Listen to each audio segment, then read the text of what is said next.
போரால் பாதிக்கப்பட்ட ஊனமுற்றோர் தொடர்பில் விசேட கவனம் செலுத்தப்பட வேண்டும்.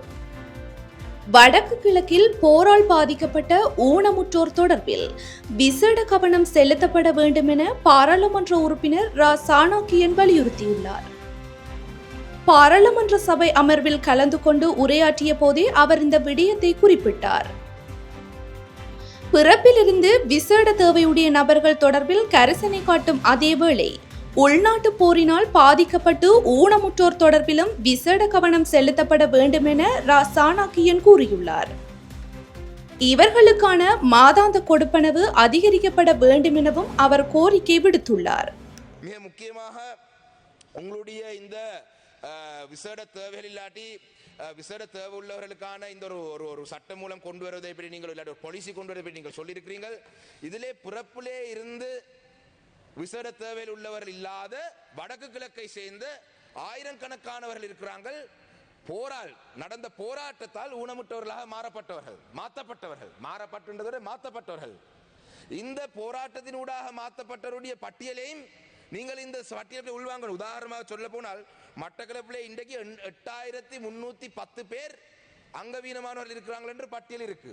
ஆனா இந்த வழங்குற கொடுப்பனவு 7750 பேருக்கு மட்டும்தான் வழங்கப்படுது.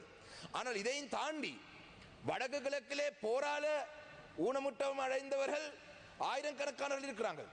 அப்ப பிறப்பிலே இருந்து ஊனமுற்றவர்கள் இல்லாத கடந்த காலத்திலே இந்த நடந்த போரால் பாதிக்கப்பட்டவர்களையும் இந்த உங்களுடைய நீங்கள் எடுக்கிற இந்த தீர்மானங்களுக்குள்ளே அவங்களை பற்றியும் சிந்தித்து உள்வாங்க வேண்டும் என்றுதான் என்னுடைய வேண்டுகோள்.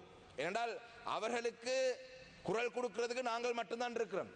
ஏனென்றால் வடக்கு கிழக்கிலே ஒரு மாகாண சபை அதிகாரம் உள்ள வகையான ஒரு மாகாண சபை இயங்குமாக இருந்தால் கூட நாங்களே சட்டங்களை இயக்கி நாங்கள் எங்களுடைய மக்களை பாதுகாக்கலாம், எங்களுடைய மக்களுடைய வாழ்வாதாரத்தை நாங்கள் அதிகரிக்கலாம்.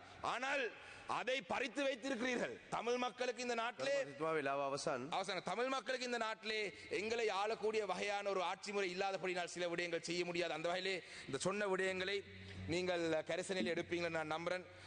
சபைக்கு இந்த ஒத்திவைக்கும் பிரேரணை கொண்டு அந்த உறுப்பினருக்கும் என்னுடைய வாழ்த்துக்களை இந்த இடத்தை தெரிவித்துக் கொள்கிறேன். நன்றி. மகா சிவராத்திரி தினத்தன்று லிங்கோட்பவ கால விசேட பூஜைகள்.